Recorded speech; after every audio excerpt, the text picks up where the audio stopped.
नमस्कार व्यूअर्स, और आप सब लोग कैसे हैं। आशा करती हूँ आप सब लोग अच्छे होंगे, स्वस्थ होंगे और मेरा शिव पुराण का पाठ अवश्य देखते होंगे। तो सबसे पहले हम जान लेते हैं कि कल तक हमने कहाँ तक पढ़ा था। तो कल तक हमने जाना था, एक मिनट,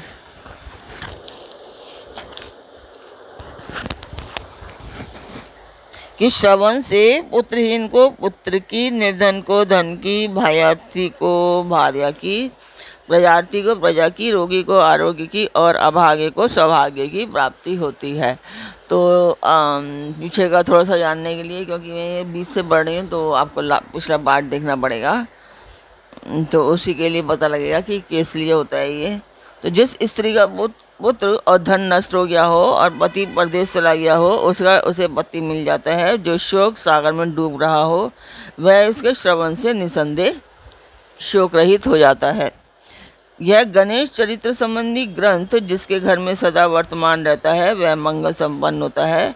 इसमें तनिक भी संशय और गुंजाइश नहीं है।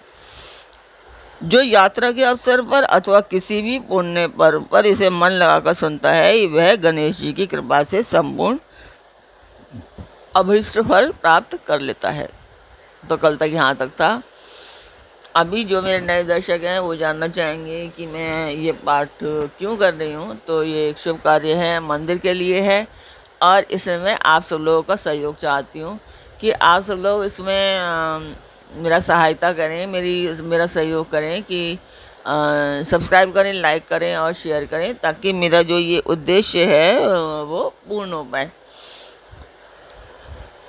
तो जिस मंदिर का मैं वर्णन कर रही थी उस मंदिर की मैं वीडियो डालती हूँ, आप लोग देखें और मुझे बताएं कि आपको मेरा पाठ कैसा लगता है।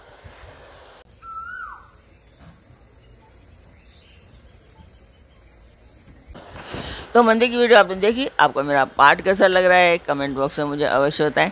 अच्छा, मैं एक चीज़ कहना चाहती हूँ कि जो मैंने थोड़े बहुत चेंजेस किए हैं इस पाठ में, क्या वो आपको अच्छे लग रहे हैं या उसमें भी और भी किसी तरीके से मुझे उसमें चेंज करना चाहिए। तो अब हम चलते हैं आज के पाठ पर। स्वागत करती हूँ मैं आप सभी का अपने इस कार्यक्रम शिव पुराण में। तो आज के शिव पुराण के पाठ में है कि स्वामी कार्तिक और गणेश की बाल लीला, दोनों का परस्पर विवाह के विषय में विवाद, शिवजी द्वारा पृथ्वी परिक्रमा का आदेश, कार्तिकेय का प्रस्थान, गणेश का माता पिता की परिक्रमा करके उनसे पृथ्वी परिक्रमा की स्वीकृति कराना।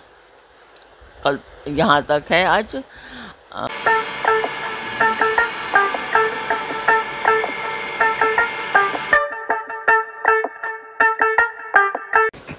तो आज के पाठ में नारद जी ने पूछा पहले कि तात, मैंने गणेश के जन्म संबंधी अनुपम वृतांत तथा परम पराक्रम से विभूषित उनका दिव्य चरित्र भी सुन लिया।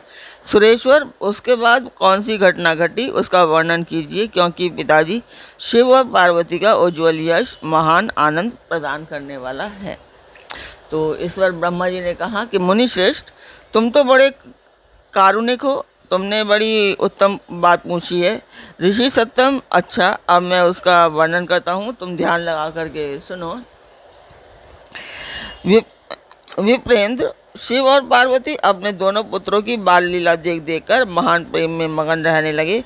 पुत्रों का लाड़ प्यार करने के कारण माता पिता का सुख दिनों दिन बढ़ता जाता था और वे दोनों कुमार प्रीतिपूर्वक आनंद के साथ तरह तरह की लीलाएं करते थे। मुनीश्वर, वे दोनों बालक स्वामी कार्तिक और गणेश भक्ति पूरित चित्त से सदा माता पिता की परिचर्या किया करते थे। इससे माता पिता का महान स्नेह षण्मुख और गणेश व शुक्ल पक्ष के चंद्रमा की भांति दिन प्रतिदिन बढ़ता ही गया।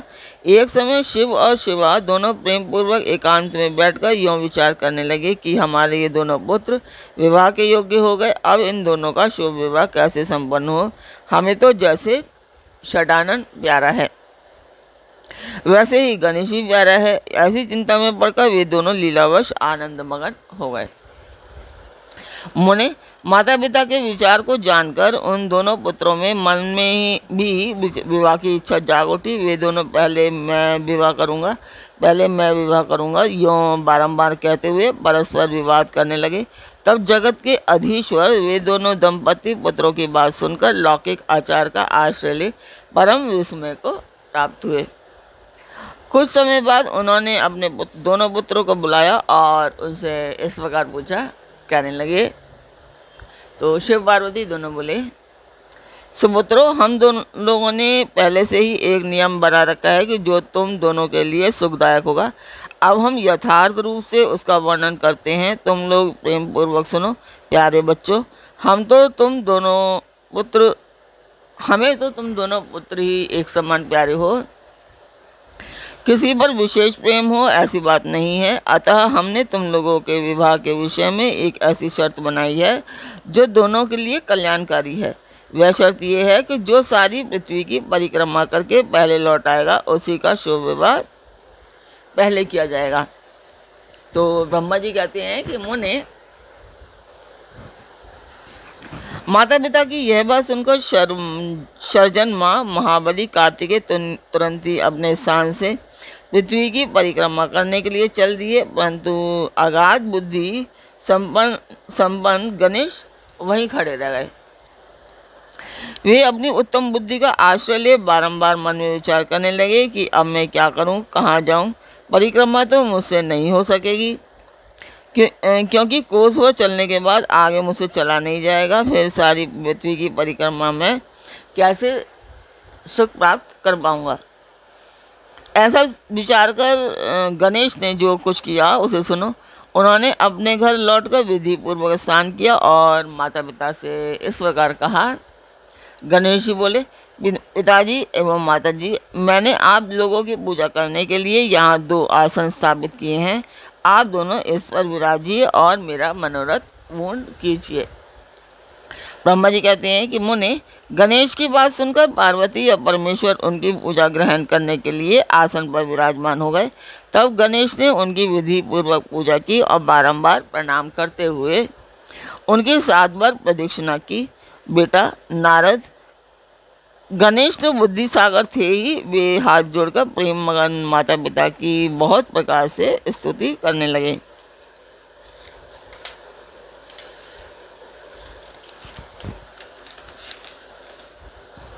तो गणेश जी ने कहा कि हे माताजी तथा हे पिताजी, आप लोग मेरी उत्तम बात सुनिए और शीघ्र ही मेरा शुभ विवाह कर दीजिए। तो ब्रह्मा जी कहते हैं कि मुने, महात्मा गणेश का ऐसे वचन सुनकर वे दोनों माता पिता महान बुद्धिमान गणेश से बोले। शिवा ने कहा, बेटा तू पहले कारणों सहित इस सारी पृथ्वी की परिक्रमा तो करा। कुमार गया हुआ है, तू भी जा और उससे पहले लौटा, तब तेरा विवाह पहले कर दिया जाएगा। तो ब्रह्मा जी कहते हैं कि मुने, नियम परायण गणेश माता पिता की ऐसी बात सुनकर कुपित हो तुरंत बोल उठा। गणेश जी ने कहा कि हे माताजी तथा हे पिताजी, आप दोनों सर्वश्रेष्ठ धर्म रूप और महान बुद्धिमान हैं। अतः धर्मानुसार मेरी बात सुनिए। मैंने 7 बार पृथ्वी की परिक्रमा की है, फिर आप लोग ऐसी बात क्यों कह रहे हैं। ब्रह्मा जी कहते हैं कि मुने, शिव पार्वती तो बड़े लीलानंदी ही ठहरे। वे गणेश का कथन सुन लौकिक गति का आश्रय लेकर बोले। शिव पार्वती ने कहा कि पुत्र, तूने समुद्र पर्यंत विस्तार वाली बड़े बड़े कानों से युक्त इस सप्त द्वीपवती विशाल पृथ्वी की परिक्रमा कब कर ली। तो ब्रह्मा जी कहते हैं कि मुने, जब शिव पार्वती ने ऐसा कहा तब उसे सुनकर महान बुद्धि संपन्न गणेश बोले। गणेश जी ने कहा कि माताजी एवं पिताजी, मैंने अपनी बुद्धि से आप दोनों शिव पार्वती की पूजा करके प्रदक्षिणा कर ली है। अतः मेरी समुद्र पर्यंत पृथ्वी की परिक्रमा पूरी हो गई। धर्म के संग्रहभूत वेद शास्त्रों में जो ऐसे वचन मिलते हैं कि वे